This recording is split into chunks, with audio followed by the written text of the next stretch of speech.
Hello students, high speed classes में आपका फिर से स्वागत है। और हम लोग चल रहे हैं अल्टरनेटिंग करंट पे, ठीक है ना। आपका 10th चैप्टर चल रहा है, 12th स्टैंडर्ड का 10th चैप्टर है ये अल्टरनेटिंग करंट, और इसको शॉर्ट में बोलते हैं एसी, ठीक है ना। एसी का ये शायद तीसरा या चौथा लेक्चर होगा, अब मुझे ठीक से ध्यान नहीं है, आप देख लेना। तो इसमें क्या है कि हम छोटी छोटी एलिमेंट्स जो होते हैं अपने पास, जैसे रजिस्टर होता है आर जिसकी रेजिस्टेंस होती है, कैपेसिटर होता है जिसकी कैपेसिटेंस सी होती है, इंडक्टर होता है जिसकी इंडक्टेंस एल होती है। ये तीन आपके एलिमेंट होंगे, ये मेजरली हर सर्किट में आपको मिल जाएंगे। तो इसमें क्या होता है कि अगर हम रजिस्टर में एसी सोर्स अप्लाई करते हैं तो क्या वोल्टेज और करंट में क्या चेंजेस आते हैं, क्या वो साथ साथ चलते हैं या वो आगे पीछे आ जाते हैं, उनके जो पाथ होते हैं उनमें कोई फेज डिफरेंस आ जाता है। क्या आ जाता है? फेज डिफरेंस, ठीक है ना।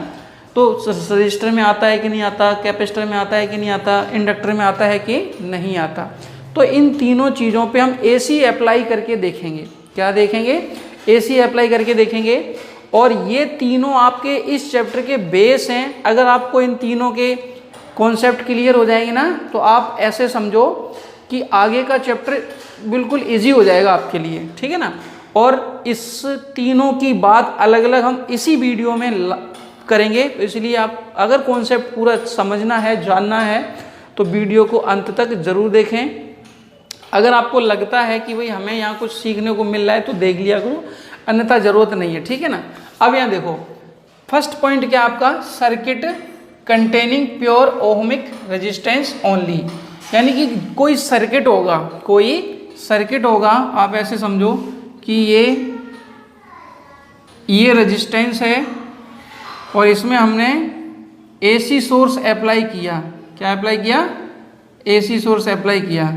एसी सोर्स का ये सिंबल है, ये रेजिस्टेंस है आर, ठीक है ना। और यहाँ जो हमने वोल्टेज अप्लाई किया वो है आपका E = E0 sin omega t, E = E0 sin omega t. ये वोल्टेज, हम इसको ऐसे भी दर्शा सकते हैं, V = V0 sin omega T.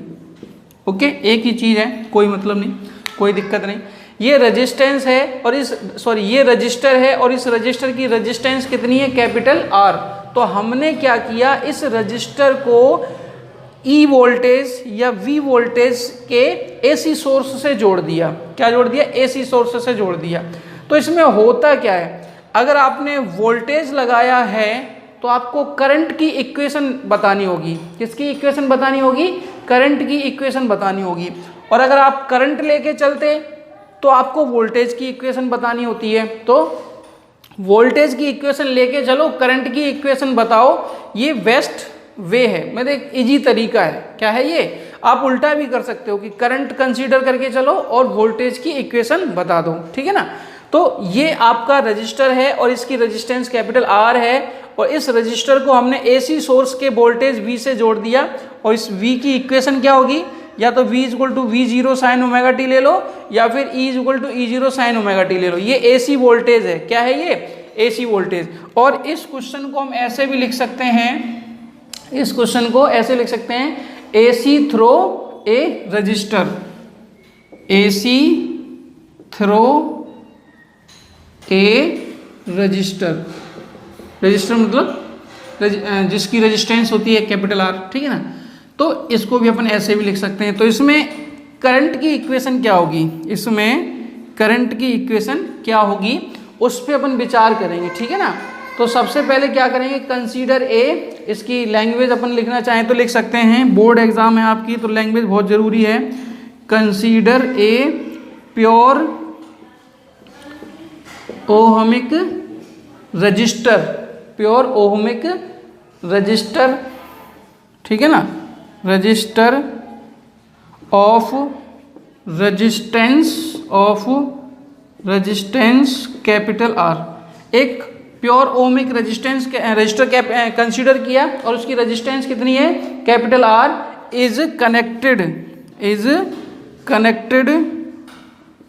Connected to a AC source, is connected to a AC source, ठीक है ना, of alternating EMF, of alternating of alternating EMF. EMF मतलब electromotive force is given by, क्या हो जाएगा, E is equal to E0 sine omega T. इसको डाल देते हैं इक्वेशन नंबर 1। क्या किया, एक रजिस्टर लिया, उसकी रेजिस्टेंस क्या है, कैपिटल R है, उसको हमने एक AC वोल्टेज से कनेक्ट किया, उस वोल्टेज की इक्वेशन क्या है, E is equal to E0 sine omega t, और यहाँ हमने इसको इक्वेशन नंबर 1 दे दिया। अगर हम इसमें KVL लगाएं, क्या लगाएं, KVL जानते हो क्या, according to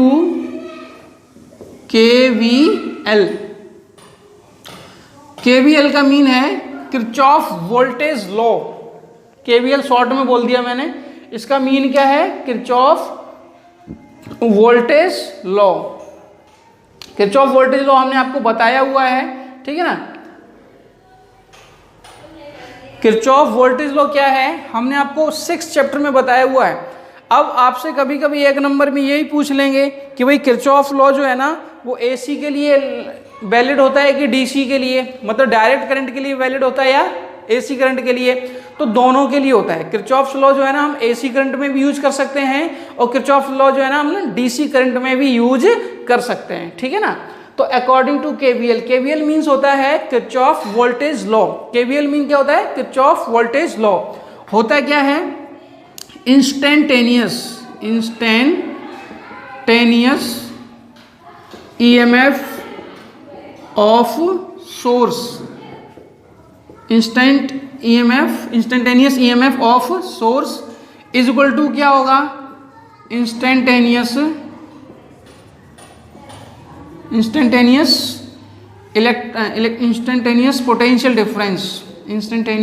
potential difference across capital R। मतलब क्या हुआ कि इसका जो इंस्टेंटेनियस वोल्टेज है वो, और इस रजिस्टर के अक्रॉस जो पोटेंशियल डिफरेंस है वो दोनों के दोनों कैसे होंगे, इक्वल होंगे। तो इसका क्या हमने लेड किया है, E लेड किया है। और आपको पता है किसी भी रजिस्टर से अक्रॉस पोटेंशियल कैसे फाइंड करते हैं, I into R, current into resistance, ठीक है ना। और E की वैल्यू क्या है, E की वैल्यू है आपकी E0 साइन ओमेगा टी। यहाँ रखोगे then E0 sine omega T is equal to कितना हो जाएगा, IR।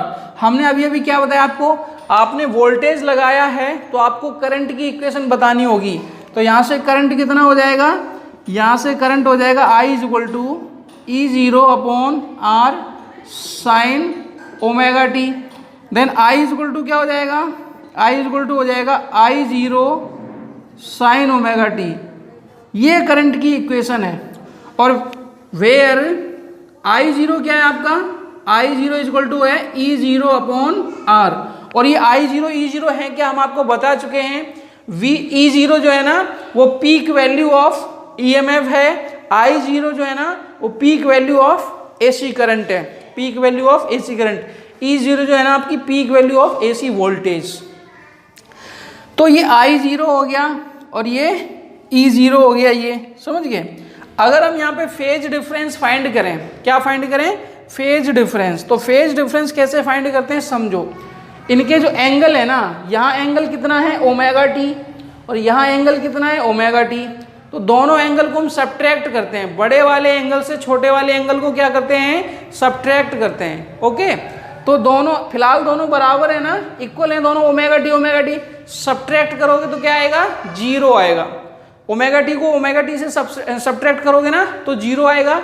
0 का मीन क्या हुआ, 0 का मीन ये हुआ कि जब हम रजिस्टर में AC वोल्टेज ऐड करते हैं या AC वोल्टेज अप्लाई करते हैं तो वोल्टेज और करंट के बिटवीन फेज डिफरेंस 0 होता है। मतलब रजिस्टर में करंट और वोल्टेज साथ साथ चलते हैं, दोस्त की तरह, अच्छे दोस्त की तरह करंट और वोल्टेज रजिस्टर में साथ साथ चलते हैं। अब आप कहोगे सर साथ ही साथ चलेंगे, और कहाँ चलेंगे, जब हम C और L जोड़ेंगे ना तो आगे पीछे हो जाएंगे, देखना सॉल्यूशन आएगा अभी, ठीक है ना।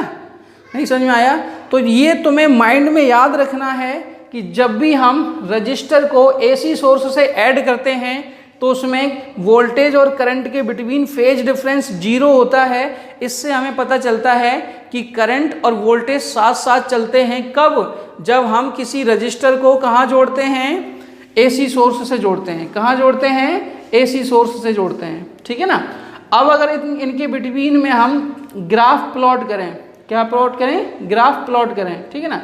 तो ग्राफ कैसे प्लॉट करते हैं अपन वो भी समझते हैं, और अगर हम इनमें साइनोसॉइडल का ग्राफ प्लॉट करेंगे ना तो कैसे प्लॉट करेंगे समझो। एक सिंपल है डायग्राम आपका,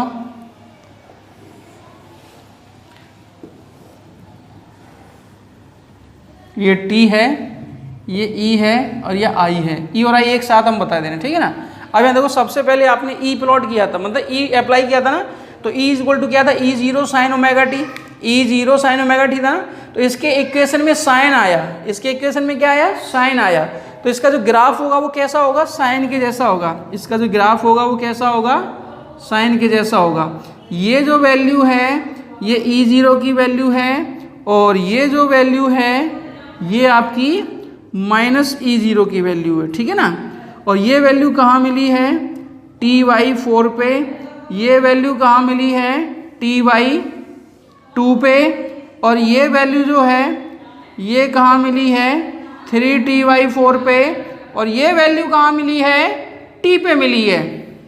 अब यहाँ देखो, ये जो इक्वेशन है ये किसकी इक्वेशन है? E equal to E0 sine omega t. E equal to E0 sine omega t. ठीक है ना। और फिर इसके बाद अगर हम I की इक्वेशन प्लॉट करेंगे यहाँ पे, तो I इक्वल टू है I0 साइन ओमेगा टी। तो आपको पता है कि I0 की वैल्यू E0 से कम होगी ना। देखो I जो आ रहा है ना I0, वो E0 अपॉन R आ रहा है, रेजिस्टेंस का डिवाइड हो रहा है वोल्टेज में। तो जो I की वैल्यू प्लॉट करेंगे ना, हम डॉट डॉट में प्लॉट कर ले रहे हैं, तो यहाँ से थोड़ा सा अपन छोटा बनाएंगे इसको, और यहाँ ये हो गई आपकी किसकी वैल्यू? I की वैल्यू। ठीक है। ये जो डॉट डॉट वाला जो ग्राफ है ना, ये I का ग्राफ है। किसका ग्राफ है? करंट का ग्राफ है। और यहाँ ये जो यहाँ पे जो वैल्यू मिलेगी ये I0 की वैल्यू होगी, और यहाँ जो वैल्यू मिलेगी ये वाली, ये किसकी होगी? माइनस I0 की वैल्यू होगी। ठीक है ना। ये सिंपल ग्राफ है, इनका इक्वेशन का ग्राफ है। लेकिन एक ग्राफ ये इतना इंपॉर्टेंट नहीं है, एक ग्राफ और है, उसको बोलते हैं फेजर डायग्राम। क्या बोलते हैं? फेजर डायग्राम बोलते हैं। ठीक है ना। क्या बोलते हैं? फेजर डायग्राम बोलते हैं। और फेजर डायग्राम जो है ना कैसे बनाते हैं समझो। फेजर डायग्राम कैसे बनाते हैं समझो। फेजर डायग्राम बनाने के लिए हम लोग क्या करते हैं? एक्स एक्सिस और वाई एक्सिस लेते हैं। ठीक है ना। एक्स एक्सिस वाई एक्सिस, ये O है। तो यहाँ पर सबसे पहले आपने क्या अप्लाई किया था? वोल्टेज अप्लाई किया था ये। ठीक है ना। किस पे अप्लाई किया था? रजिस्टर पे। ठीक है। तो हम इस लाइन को लेट कर लेते हैं V0R। R सफिक्स में है V0R। V0R क्यों लेट किया? देखो V0R जो है ना, V0 लग जाए ना तो वो पीक वैल्यू होती है। क्या होती है? वो पीक वैल्यू होती है। R में लगाया तो हमने उसके सफिक्स में R ले लिया। अब यहाँ से यहाँ तक का जो एंगल होगा ना, ये ओमेगा टी होगा, जो इनिशियल एंगल है ओमेगा टी, ये रखा है ना ये। अब इसमें होगा क्या? हमें ये तो पता चल ही गया कि जब हमने रजिस्टर लगाया था तो उसमें करंट और वोल्टेज जो है ना साथ साथ चल रहे थे। करंट और वोल्टेज के बिटवीन में जो फेज डिफरेंस है ना वो 0 है, omega T minus omega T 0। तो वो साथ साथ चलेंगे, यानी कि करंट की डायरेक्शन यानी करंट की इक्वेशन भी इसी पे जाएगी और वोल्टेज की इसी पे जाएगी तो जाएगी। तो ये जो है ना आपकी, ये हो गई आपकी किसकी? E equal to E0 sine omega t, और ये हो गई आपकी किसकी? करंट की I equal to I0 sine omega t. ठीक है ना। तो ये इसको बोलते हैं phase difference, sorry phasor diagram. क्या बोलते हैं इसको? Phasor diagram. फेज जान तो फेज, गांव में लोग उसको फेस बोलते हैं। फेस नहीं होता, फेज होता है जो घरों में इलेक्ट्रिसिटी आती है ना, खंबे खड़े होते हैं गांव में गली में, तो वो 3 तार होते हैं, उसमें 3 वायर होते हैं, उसमें 2 फेज के होते हैं और एक अर्थ का होता है। समझ गए ना। तो उसमें फेस नहीं होता बेटा, फेज होता है। क्या होता है वो? फेज। तो ये फेजर डायग्राम है। फेजर डायग्राम का मतलब, फेजर डायग्राम क्या होता है? वोल्टेज और करंट, वोल्टेज और करंट के बिटवीन में जो एंगल बनता है, जो ग्राफ बनता है, उसको फेजर डायग्राम बोलते हैं। इसके कंपैरिजन में ये ज़्यादा मोस्ट इंपॉर्टेंट है, तो इस पे ज़्यादा फोकस करना। ओके, आई थिंक आपको ये टॉपिक समझ में आया होगा, इसको नोट कर लो। एक नोट पॉइंट और है इसमें, pure resistance, pure resistor will produce resistance capital R in AC circuit, so value of R does not depend on frequency of alternating current. यहाँ पे देखो, ये जो कैपिटल आर है वो एसी सोर्स में आर रेजिस्टेंस या आर रेजिस्टेंस वो कर रहा है, अप्लाई कर रहा है, यानी कि या दे रहा है, या आर रेजिस्टेंस है उसकी। तो ये जो कैपिटल आर है ना, वो एसी की फ्रीक्वेंसी पे डिपेंड नहीं कर रहा है, एसी की फ्रीक्वेंसी पे डिपेंड नहीं कर रहा है। अगर हम आर की और एफ की ग्राफ प्लॉट करें, एफ फ्रीक्वेंसी है, तो ये ग्राफ सीधा आएगा। जो कैपिटल आर है ना, वो एसी के फ्रीक्वेंसी पे डिपेंड नहीं कर रहा है, ठीक है ना, क्योंकि आर जो है ना, वो करंट के मार्ग में क्या डालता है? रुकावट, ठीक है ना। आई थिंक आपको ये टॉपिक समझ में आया होगा, इसको जल्दी से नोट कर लो, फिर अपन चलते हैं नेक्स्ट टॉपिक पे। अब बात करते हैं दूसरे टॉपिक पे। दूसरा टॉपिक इसमें क्या है? AC through and inductor. अभी मैंने बताया था कि इंडक्टर एक ऐसा होता है, जैसे रजिस्टर, कैपेसिटर और इंडक्टर होता है ना, तो वैसे ही इंडक्टर में हम क्या कर रहे हैं? एसी अप्लाई कर रहे हैं। फिर देखते हैं उसमें क्या होता है, क्या करंट और वोल्टेज साथ साथ चलेंगे या आगे पीछे हो जाएंगे, तो उस पर ट्राई करते हैं। तो इंडक्टर जो होता है ना, वो थोड़ा सा स्प्रिंग जैसा बनता है, ठीक है ना। अब आपने वो छोटे छोटे पेन चलाए होंगे टुच पुच वाले, उसमें स्प्रिंग आती है। क्या आती है? स्प्रिंग आती है, देखिए कभी। अब इसमें हमने एसी सोर्स अप्लाई कर दिया, इसकी इंडक्टेंस क्या होती है? Capital L. और हमने एसी सोर्स कितना अप्लाई कर दिया? E = E0 sin omega T. वो देखे आपने स्प्रिंग वाले पेन ऐसे किटपिट करते हैं, उसमें आगे पीछे नॉक होती है उससे, स्प्रिंग से।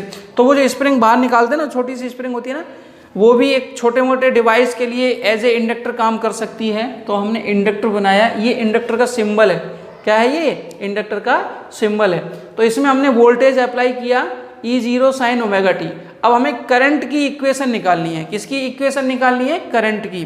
तो करंट की इक्वेशन निकालनी है, तो इसमें अब देखेंगे कि भाई करंट आगे निकल गया या पीछे रह गया, या फिर साथ साथ चलता है। रजिस्टर में क्या था? रजिस्टर में करंट और वोल्टेज साथ साथ थे। उसमें रेजिस्टेंस में जो है ना, रजिस्टर में जो करंट है ना और जो वोल्टेज है ना, वो साथ साथ थे। अभी हमने स्टडी की। अब हम लोग कर रहे हैं स्टडी किसकी? इंडक्टर की, ठीक है ना। तो इंडक्टर के लिए हम लोग क्या करेंगे? Consider that a pure inductor of inductance L. Consider, थोड़ी सी लैंग्वेज लिखनी पड़ती है। Consider that a pure, consider that a pure inductor, pure inductor of inductance L, ठीक है ना। और इसका नेग्लिजिबल रेजिस्टेंस कर लेते हैं, इसका नेग्लिजिबल रेजिस्टेंस। तो इसकी जो रेजिस्टेंस है वो नेग्लिजिबल है। Is connected to a AC source, to a AC source of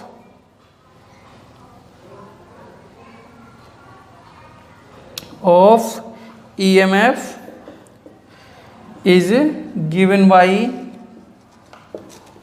कितना? E = E0 sin omega t. Okay, बोलो भाई। E = E0 sin omega t. अब यहाँ ध्यान देना, एसी सोर्स है ना, एसी सोर्स का मैग्नीट्यूड, अल्टरनेटिंग वोल्टेज का या अल्टरनेटिंग करंट का जो मैग्नीट्यूड है ना, वो लगातार क्या होता है? चेंज होता रहता है, डायरेक्शन भी चेंज होती रहती है। तो करंट की वैल्यू चेंज होगी ना। तो हमने आपको 9th चैप्टर में बताया होगा कि अगर किसी भी इंडक्टर से, किसी भी कॉइल से या किसी भी सोलेनॉइड से अगर हम करंट को चेंज करें तो उसमें एक अलग ही अपने आप में एक ईएमएफ इंड्यूस हो जाता है, उसमें एक ईएमएफ इंड्यूस हो जाता है और उसी प्रोसेस को हम लोगों ने शायद नाम दिया था सेल्फ इंडक्शन। क्या नाम दिया था? सेल्फ इंडक्शन, ठीक है ना। तो इसमें ई इंड्यूस कितना होगा? इसमें जो ई है ना, ई इंड्यूस कितना होगा? ई इंड्यूस हो जाएगा आपका E induce minus L D I upon D T, minus L D I upon D T. ये कहाँ से आया? तो ये फेराडेज लॉ आपने पढ़ा होगा, d five v upon D T हमने बताया हुआ है। ये फेराडेज लॉ होता है, E is equal to minus d five v upon D t, और फाई की वैल्यू होती है एल आई। फाई जो है ना मैग्नेटिक फ्लक्स है, यहाँ पे फाई सफिक्स बी क्या है? मैग्नेटिक फ्लक्स है। फाई सफिक्स बी की जगह एल आई पुट करोगे ना, एल कांस्टेंट होता है, बाहर आ जाएगा, आई वेरिएबल होता है, तो D I upon D T, तो ये हो जाएगा minus L D I upon D T, minus L D I upon D T. ये इंड्यूस्ड ईएमएफ है, ये यही ईएमएफ इंड्यूस होगा। तो फिर नेट कितना होगा?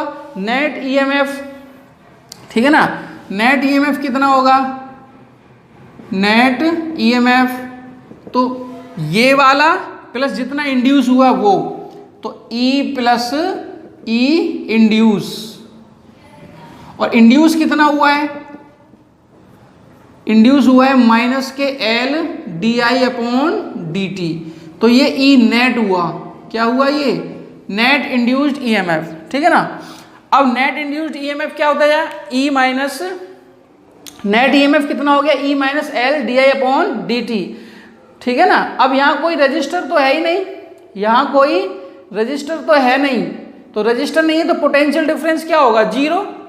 नहीं समझे? इससे पहले हमने आप केवीएल लगाया था, हम लोगों ने इससे पहले वाले कॉन्सेप्ट में केवीएल लगाया था, ठीक है ना। केवीएल का मीन क्या होता है? According to KVL Kirchhoff's voltage law, तो हमने क्या बताया था? इसका नेट ईएमएफ और इक्वल टू में किसी भी रेजिस्टेंस के अक्रॉस पोटेंशियल डिफरेंस, तो रेजिस्टेंस तो है ही नहीं इसमें, तो नेट ईएमएफ कितना हो जाएगा? नेट ईएमएफ हो जाएगा जीरो। नहीं समझे? एक तो नेट ईएमएफ और इक्वल टू में रजिस्टर के अक्रॉस पोटेंशियल डिफरेंस, तो रजिस्टर के अक्रॉस पोटेंशियल डिफरेंस तो है ही नहीं, रजिस्टर ही नहीं है तो पोटेंशियल डिफरेंस कहाँ से होगा? तो ई नेट की जगह क्या रखोगे? ई नेट की जगह रखेंगे E minus L D I upon D T is equal to कितना? जीरो।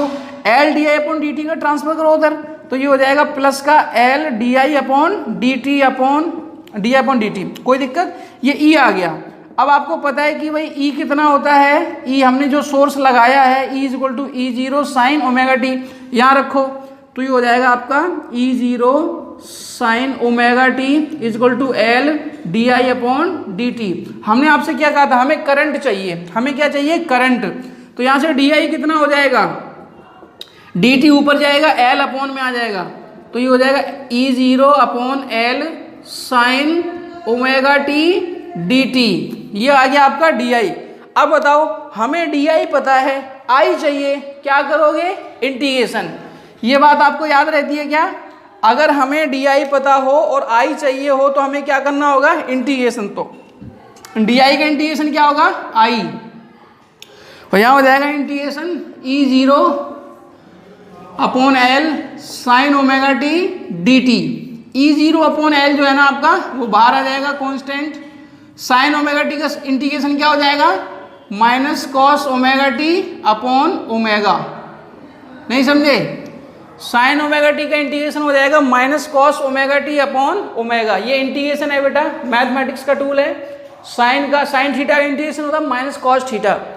अब वैसे ही टी के कोफिशिएंट का डिवाइड होता है, यहाँ पे टी के कोफिशिएंट का डिवाइड होता है, तो ये हो जाएगा आपका E zero upon omega L, और यहाँ हो जाएगा माइनस के कॉस ओमेगा टी। ओके, ये आई की इक्वेशन आई। लेकिन अभी ये पूरी नहीं है। पूरी क्यों नहीं है? देखो, यहाँ जो वोल्टेज है ना, वोल्टेज की इक्वेशन साइन के फॉर्म में है, वोल्टेज की इक्वेशन साइन के फॉर्म में है, तो करंट की इक्वेशन भी साइन के फॉर्म में ही होनी चाहिए। करंट की इक्वेशन भी साइन के फॉर्म में ही होनी चाहिए। तो उसके लिए ये जो कॉस है ना, इसको हम साइन में चेंज करेंगे। किस में चेंज करेंगे? साइन में चेंज करेंगे। बताओ भाई कैसे चेंज करोगे? क्यों भाई? हैं? आपने देखा होगा sine pi by two minus theta क्या होता है? कॉस थीटा, पढ़ा ये एएसटीसी में। तो यहाँ अगर हम थीटा के प्लेस पे ओमेगा ले लें, साइन π/2 माइनस ओमेगा टी, तो ये हो जाएगा कॉस ओमेगा टी। अब बट यहाँ माइनस है, तो अब यहाँ माइनस लगेगा तो यहाँ पे भी माइनस लगाओ, और साइन के फॉर्म में माइनस अंदर कर सकते हैं। जब साइन के फॉर्म एंगल में माइनस अंदर करोगे ना तो π/2 माइनस का हो जाएगा और ओमेगा टी प्लस का हो जाएगा, और इधर क्या है माइनस के कॉस ओमेगा टी, तो ओमेगा टी प्लस का है ना, तो ओमेगा टी को पहले लिख लो ओमेगा टी, और π/2 को बाद में लिख लो माइनस, और यहाँ माइनस के कॉस ओमेगा टी। तो ये जो माइनस के कॉस ओमेगा टी है ना, इसके प्लेस पे क्या पुट करोगे, साइन ओमेगा टी माइनस π/2। तो आई की इक्वेशन हो जाएगी आपकी E0 अपॉन ओमेगा एल, और यहाँ हो जाएगा आपका साइन ओमेगा टी माइनस π/2। इसको I0 कर लो, इसको क्या कर लो I0। ये साइन की इक्वेशन हो गई। ये किसकी इक्वेशन हो गई, साइन की इक्वेशन हो गई, ठीक है ना। ये किसकी इक्वेशन हो गई, साइन की इक्वेशन हो गई।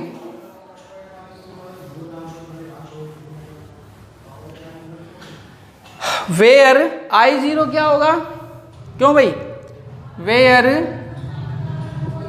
I0 हो जाएगा आपका कितना, E0 upon omega L, okay. And जो ओमेगा एल है ना, उसको हमने लेट किया क्या, x सफिक्स l। क्या लेट किया, x सफिक्स l। क्यों लेट किया, समझो। ये करंट है, ये वोल्टेज है, तो ये अपॉन में रेजिस्टेंस होनी चाहिए। क्या होनी चाहिए, अपॉन में रेजिस्टेंस। तो ओमेगा एल की जब यूनिट देखी गई तो वो ओम आई। ओमेगा एल की जो यूनिट देखी गई तो वो ओम आई। क्या आई, ओम। तो हमने इसको एक्सएल लेट कर लिया, और जो एक्सएल है ना, एक्सएल जो है ना, वो है आपकी इंडक्टिव रिएक्टेंस। इंडक्टिव रिएक्टेंस का मीन ये है कि ये जो इंडक्टर है ना, ये जो इंडक्टर है, ये एसी के लिए इतना रेजिस्टेंस अप्लाई करता है। रेजिस्टेंस का काम क्या है कि करंट को चलने ना देना, उसके करंट के फ्लो में डिस्टरबेंस करना, रुकावट डालना। तो ये जो एक्सएल है ना, इसको ओमेगा एल जो हमने लेट किया है, ये एक्सएल जो है ना, इसको बोलते हैं इंडक्टिव रिएक्टेंस। और ये क्या है, ये करंट के फ्लो में रुकावट डालती है। और ये तब है जब हमने क्या ऐड किया है इसमें, हमने इसमें ऐड किया है इंडक्टर। तो इंडक्टर का जो रेजिस्टेंस है एसी के लिए वो है ओमेगा एल। वो क्या है, ओमेगा एल। समझ गए ना, यहाँ तक आप समझ रहे होगे। और फिर यहाँ से अगर हम I0 की वैल्यू पुट और निकालना चाहे ना, तो I0 क्या हो जाएगा आपका, यहाँ XL पुट करोगे तो E0 अपॉन XL। तो यहाँ से E0 कितना आ जाएगा आपका, XL I0 या I0 XL, कुछ भी लिख दो, क्या फर्क पड़ना उससे, ठीक है ना, इस हिसाब से। तो यहाँ तक अपन पहुँचे। अब बताओ, ये था आपका वोल्टेज का इक्वेशन, ये है आपका करंट का इक्वेशन, दोनों में साइन है, हाँ सर है। अब ये बताओ कि कौन सा एंगल बड़ा है, ओमेगा टी बड़ा है कि ओमेगा टी माइनस π/2 बड़ा है। समझ गए ना। तो ये बड़ा है सर, क्योंकि उसमें से तो π/2 सब्ट्रैक्ट हो रहा है, तो वो तो छोटा हो गया। तो हम फेज डिफरेंस निकालेंगे। क्या निकालेंगे, फेज डिफरेंस। तो फेज डिफरेंस निकालने का तरीका मैंने बताया था, दोनों के एंगल को सब्ट्रैक्ट करते हैं, दोनों के एंगल को सब्ट्रैक्ट करते हैं। तो जब दोनों के एंगल को सब्ट्रैक्ट करेंगे तो कैसे करेंगे भाई, बड़े एंगल में से छोटा एंगल सब्ट्रैक्ट करेंगे। तो फेज डिफरेंस अगर हम यहाँ पे निकालेंगे, फेज डिफरेंस, तो ये ओमेगा टी बड़ा था, इसमें से सब्ट्रैक्ट करेंगे ओमेगा टी माइनस π/2। तो ये माइनस अंदर जाएगा, ओमेगा टी माइनस का π/2 प्लस का ओमेगा टी कट जाएगा, तो ये बचाएगा आपका π/2। तो यहाँ देखो, दोनों के बिटवीन फेज डिफरेंस क्या हो गया, π/2। कम कौन सा है, ये वाला। तो मतलब ये हुआ कि जब हमने इंडक्टर को एसी सोर्स से ऐड किया, लगाया या जोड़ा, तो उसमें जो है ना करंट जो है ना π/2 एंगल से पीछे रह गया। देखो, करंट की इक्वेशन में माइनस π/2 है ना, तो जो करंट है ना वो वोल्टेज से π/2 पीछे रह गया, ऐसे कह दो। या फिर ऐसे कह दो कि जो वोल्टेज है वो करंट से π/2 आगे होगा, या ऐसे कह दो कि करंट वोल्टेज से π/2 एंगल पीछे होगा। तो अब देखो मैंने इससे पहले क्या बताया था कि रजिस्टर लगाया था, रजिस्टर में करंट और वोल्टेज साथ साथ चल रहे थे अच्छे दोस्त की तरह। लेकिन यहाँ जब हमने इंडक्टर लगाया तो हमने देखा कि जो वोल्टेज है, वोल्टेज ये रहा, करंट वो रहा, तो करंट का जो हमने फेज देखा और वोल्टेज का जो हमने फेज देखा तो हमें पता चला कि जो करंट है वो वोल्टेज से π/2 एंगल पीछे है। बोलो आया कि नहीं आया? समझ में आया क्या? आया? ठीक है ना। अब इसमें वही फेजर डायग्राम की बात करें, किसकी बात करें? फेजर डायग्राम की। तो हमने क्या बताया था, फेजर डायग्राम जो है ना आप कैसे बनाओगे?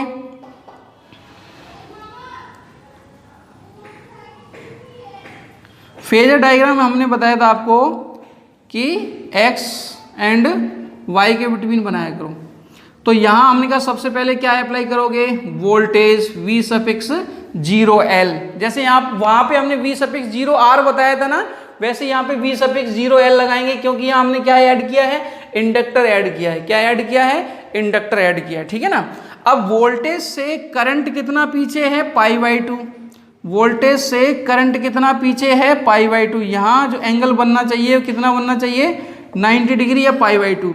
तो ये करंट की इक्वेशन आ गई, I = I0 sin ωt minus π/2। ये वोल्टेज की इक्वेशन है, V = या फिर E मान लो, E = E0 sin ωt। ये एंगल कितना है? ωt। ये इसका फेज डिफरेंस हो गया, ये फेज डायग्राम हो गया। फेजर डायग्राम जिसको बोलते हैं, कर लोगे क्या? क्यों भाई? ये आपका फेजर डायग्राम हो गया। ठीक है ना। और इसको जल्दी से नोट कर लो, फिर इसमें हम ये थोड़ा सा और बता देते हैं आपको। XL क्या है? Inductive reactance. इसको थोड़ा सा डिटेल में बता देते हैं। ये आई थिंक आपको ये अच्छे से समझ में आया होगा। बहुत कुछ नहीं है, थोड़ी मैथमेटिक्स का इस्तेमाल इसमें बहुत ज़्यादा है। इसको नोट करो जल्दी से। अब इसमें अपन बात कर रहे हैं जो इंडक्टिव रिएक्टेंस हमने, सॉरी हाँ सही है, इंडक्टिव रिएक्टेंस जो हमने बताई थी ना, ये क्या है? It is the effective resistance offered by the inductors flow of AC through it.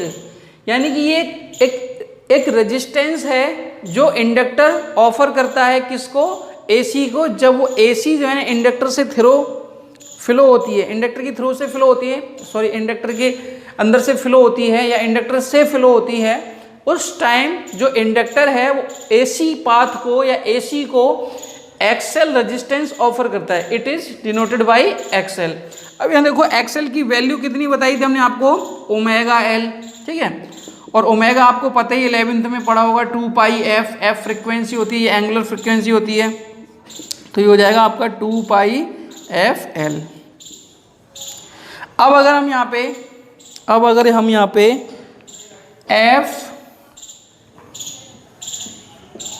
L और F के बिटवीन में, सॉरी XL और L के बिटवीन में ग्राफ प्लॉट करें तो ये आमने सामने ही है, तो क्या होगा? स्ट्रेट लाइन आएगी ऐसे, क्योंकि XL जो है ना किसके प्रोपोर्शनल है? L के। और ये अगर F की बात करें फ्रीक्वेंसी की, तो फ्रीक्वेंसी में भी ये स्ट्रेट लाइन ही आएगी, क्योंकि जो XL है ना वो। अब यहाँ देखो XL जो है ना डायरेक्टली प्रोपोर्शनल है F के, यानी कि फ्रीक्वेंसी ज़्यादा होगी तो रेजिस्टेंस, इंडक्टिव रेजिस्टेंस जो है ना ज़्यादा होगी। तो AC की फ्रीक्वेंसी इंडिया में 50 हर्ट्ज है। AC की फ्रीक्वेंसी जो है ना इंडिया में 50 हर्ट्ज है। कितनी है? 50 हर्ट्ज है। ठीक है ना।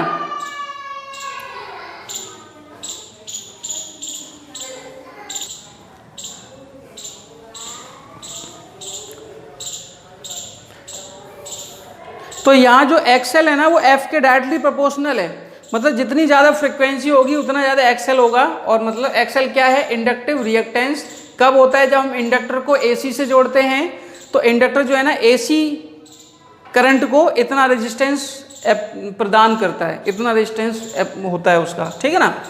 और फॉर DC, अगर हम यही बात DC के लिए करें, फॉर DC, तो आपको पता है DC के लिए F कितना होता है? 0।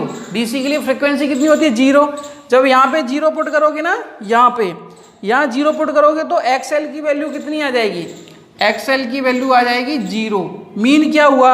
अगर हम इंडक्टर को DC सोर्स से जोड़ेंगे ना, तो रेजिस्टेंस 0 होगा, डीसी करंट ईजिली पास हो जाएगा इंडक्टर से, डीसी करंट ईजिली पास हो जाएगा इंडक्टर से। बट एसी करंट में रेजिस्टेंस देखने को मिलेगा, एसी करंट को जो है ना रेजिस्टेंस का सामना करना पड़ेगा और डीसी करंट ईजिली पास हो जाएगा। इंडक्टर की बात कर रहा हूं मैं, inductor inductor inductor.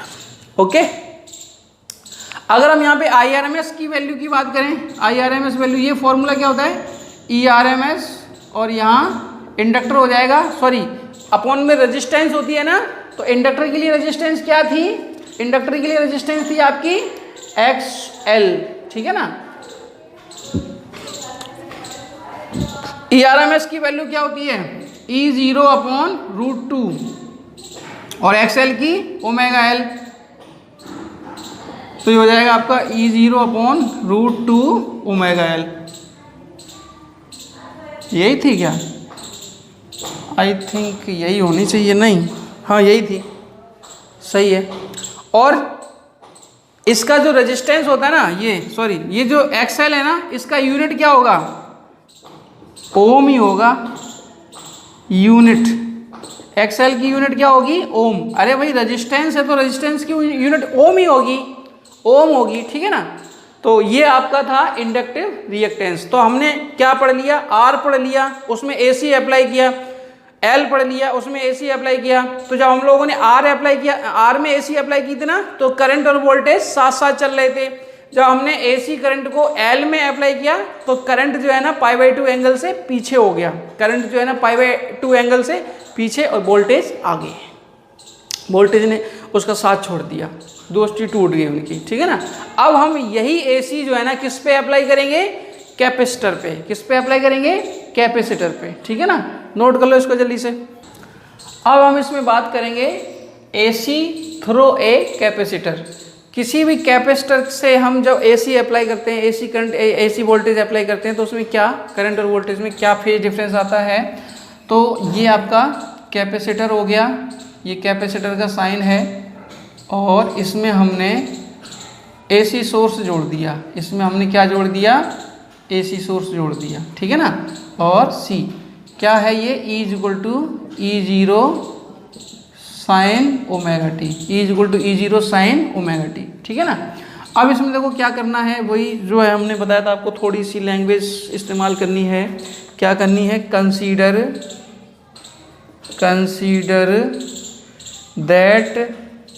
That a pure capacitor of capacitance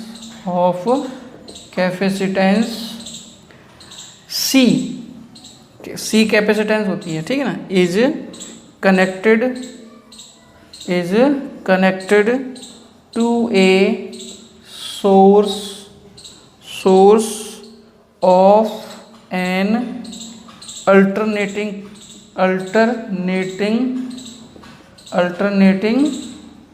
EMF is given by, alternating EMF is given by कितना है, E=E0 साइन ओमेगा टी। ये अल्टरनेटिंग EMF हमने इसमें अप्लाई किया, ठीक है ना। अब यहाँ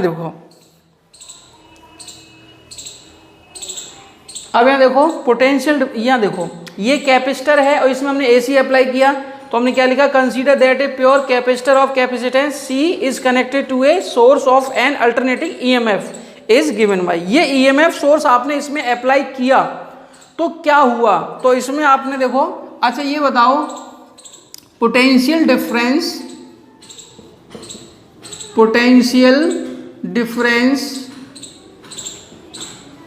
अक्रॉस द कैपेसिटर, बताओ जरा कितना होगा पोटेंशियल डिफरेंस। आपने C=Q/V पढ़ा होगा ना, तो V क्या हो जाएगा, Q/C। तो ये V पोटेंशियल डिफरेंस होता है, तो V हो जाएगा आपका कितना, Q/C। Potential difference across the capacitor कितना हो जाएगा, Q/C। कहाँ से आया, ये कैपेसिटर वाले चैप्टर में हमने बताया था आपको, V Q/C होता है, ठीक है ना। अब यहाँ देखो, ये कैपेसिटर के अक्रॉस पोटेंशियल डिफरेंस आया। और ये चीज आपको पता है, अकॉर्डिंग टू केवीएल करेंगे ना इसमें, अकॉर्डिंग टू केवीएल, तो यहां पे अपन क्या कहेंगे, एट एनी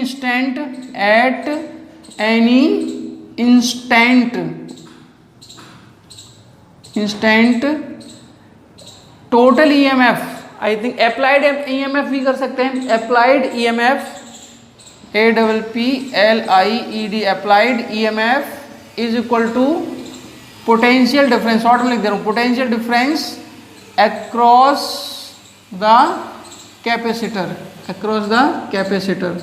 तो यहां पे क्या होगा, अप्लाइड कितना किया E, potential difference across capacitor कितना है Q/C। अब यहां देखो E इज इक्वल टू कितना लिखा आपने, E0 sin omega t, E की वैल्यू कितनी है, E0 sin ओमेगा टी, यहां रखो, तो ये हो जाएगा आपका E0 sin omega T upon Q/C, तो C is equal to, sorry Q is equal to कितना हो जाएगा, बोलो, E0 C sin omega t, okay. Q पता है, I चाहिए, क्या करो, डिफरेंशियल करो, Q का डिफरेंशियल करो T के रिस्पेक्ट में, dQ/dt, E0 C, और साइन ओमेगा टी का डिफरेंशियल होता है cos omega T, omega T का दोबारा करोगे ना तो ये ओमेगा आ जाएगा, तो ओवरऑल बच जाएगा आपका dQ/dt, जानते हो क्या होता है, करंट, dQ/dt क्या होता है, current, Q is equal to dQ/dt होता है I, तो I इज इक्वल टू हो जाएगा आपका, ये ओमेगा आ जाएगा E0 ओमेगा C, और कॉस ओमेगा टी है ना, हम इसको लिख सकते हैं sine omega T plus π/2, sine omega T plus sine 90 plus theta, cos theta ही होता है साइन 90। अब आप कहोगे सर साइन 90 माइनस थीटा भी कॉस थीटा ही होता है, तो बेटा वहाँ पे ओमेगा टी माइनस का हो जाएगा, 90 माइनस ओमेगा टी करोगे तो ओमेगा टी माइनस का हो जाएगा, ओमेगा टी को माइनस का मत होने दिया करो, तो आपके सॉल्यूशन बहुत इजीली निकलते चले आएंगे, ठीक है ना। तो साइन π/2 प्लस ओमेगा टी क्या होता है, कॉस ओमेगा टी, तो कॉस ओमेगा टी को क्या लिखोगे, साइन ओमेगा टी प्लस π/2, तो ये किसकी इक्वेशन हो गई, करंट की इक्वेशन हो गई, ये किसकी इक्वेशन हो गई, करंट की, तो I इज इक्वल टू हो जाएगा आपका I0 sine omega T plus π/2,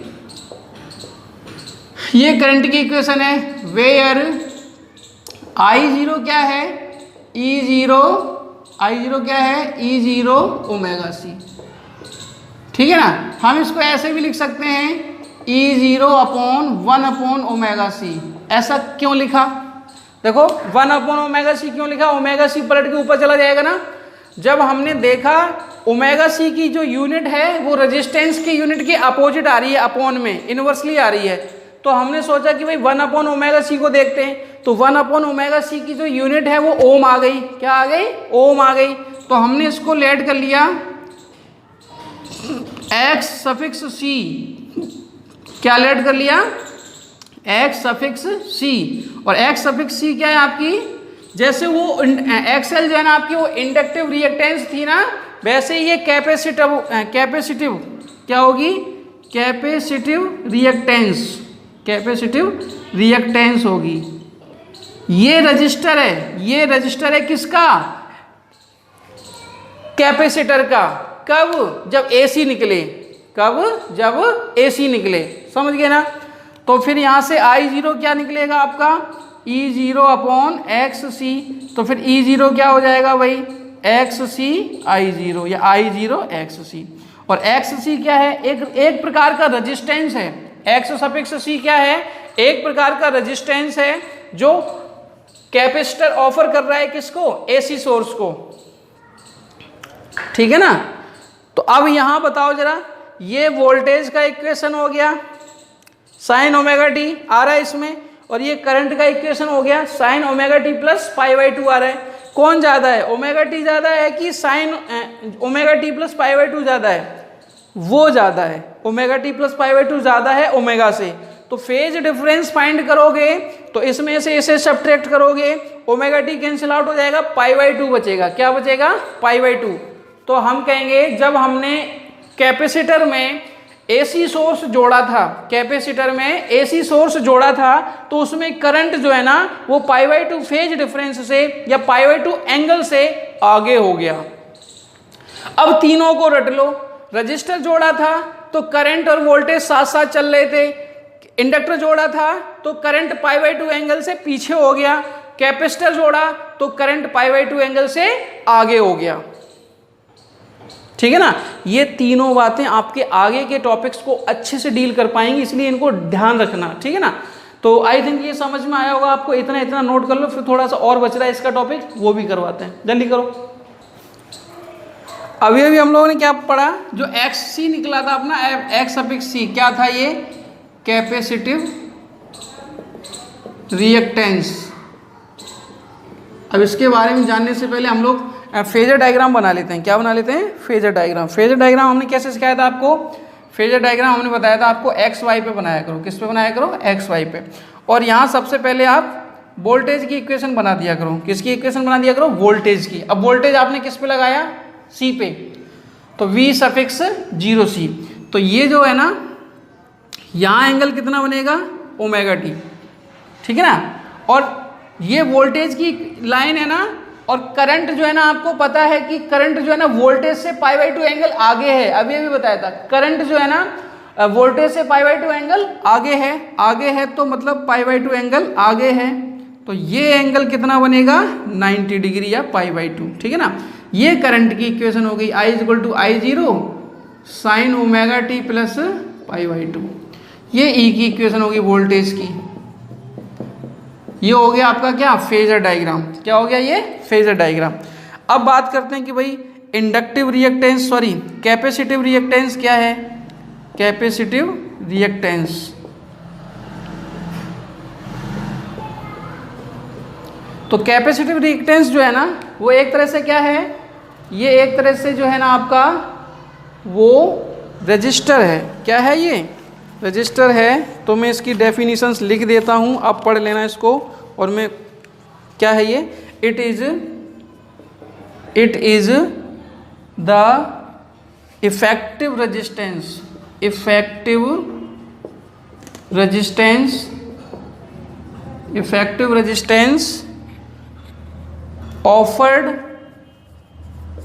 offered by the capacitor, offered by the capacitor, okay, to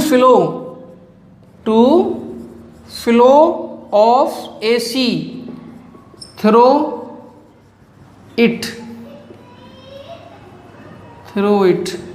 ठीक है ना, it is denoted by